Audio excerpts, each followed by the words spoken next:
How did these soldiers manage to destroy a record number of enemy vehicles in a single battle? Why does President Zelensky wear their chevron? And how did they prevent the capture of Kyiv?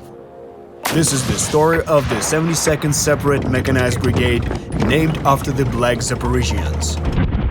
In February 2023, the town of Vuhledar in eastern Ukraine became the backdrop for the largest tank battle of the ongoing war. The Russian forces unleashed a formidable tank assault. However, the Ukrainian soldiers were prepared for the onslaught. They mined fields, aimed their artillery at the single road, and deployed fighters equipped with ATGMs in the surrounding forests. The New York Times reported astonishing statistics, revealing that Russia lost at least 130 tanks and armored personnel carriers in the 3-week battle.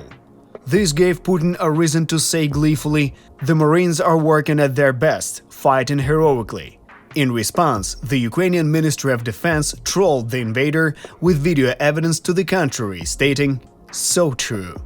This is just one of the many victories accomplished by the 72nd Brigade.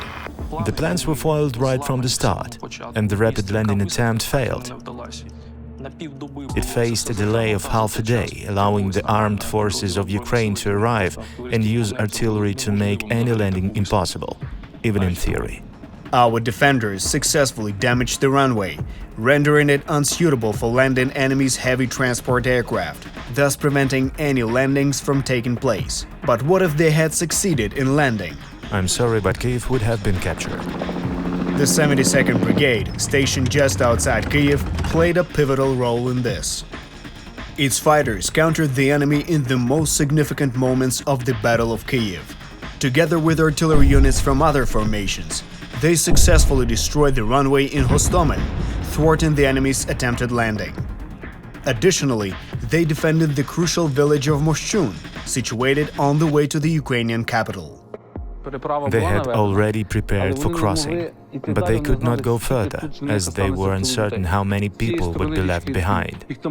There were thousands of Russians here. But in Moshchun, 100 people come here and 50 are taken out. 50 retreat.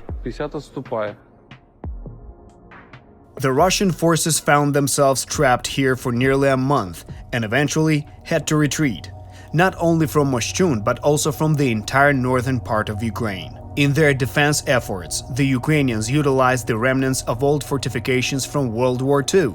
Alexander Vdovichenko's grandfather had fought in these back then. Now it is his grandson who has to defend Kyiv yet again. There were definitely both Ukrainians and Russians in this bunker, united against fascism and Nazism. And now we find ourselves at war with our, as they used to say, older brother. They are not older, they are simply sordid, a horde, evil. The 72nd Brigade has been actively engaged in combat since 2014, when Russia started a hybrid war against Ukraine. They distinguished themselves as among the first cyborgs, the renowned defenders of Donetsk airport, and played a significant role in the liberation of Mariupol. After 2014, the brigade held positions in the most intense areas of the hybrid war, specifically near Volnovakha and Avdiivka. During their rotations, they were consistently hailed as heroes.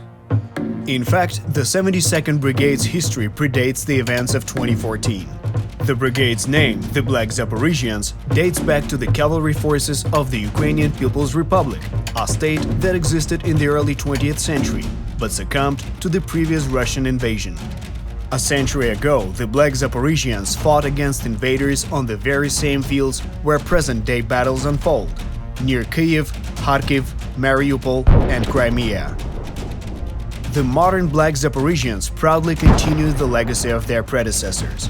Their chevron, inscribed with Ukraine or death, is also worn by President Zelensky, who received it from the 72nd Brigade in 2019. The brigade is famous for its skill in using drones. Using civilian drones and small ammunition, they destroyed entire Grad systems or demonstrated impeccable precision.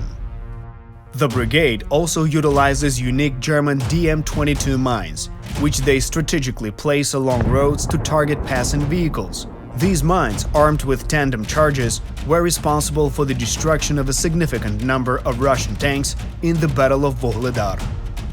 One of the most notable battles of the 72nd Brigades was an ambush on Russia's 90th Tank Division in March 2022 near Kyiv. Intercepted communications revealed that the invaders lost nearly an entire regiment and its commander, Colonel Andrei Zakharov, was killed. In the autumn of 2022, they fought near Pavlivka in eastern Ukraine. The village came under attack by approximately 600 enemy Marines from the 155th Brigade, supported by 30 armored vehicles. The severity of the situation in Pavlivka was acknowledged even by the UK Ministry of Defense. However, the Russian elite troops soon released an open letter revealing that within a few days, around 300 of their soldiers had been killed, wounded, or captured, and half of their armored vehicles had been destroyed. Around the same time, Rustam Muradov, the officer in charge of these Russian attacks, was promoted to the rank of Colonel General. The 72nd Brigade remains steadfast in its fight against the enemy. The goal is to liberate the entire Ukraine. I can only say one thing to our so-called friends from the other side. Do you want this land? We will mix you with it.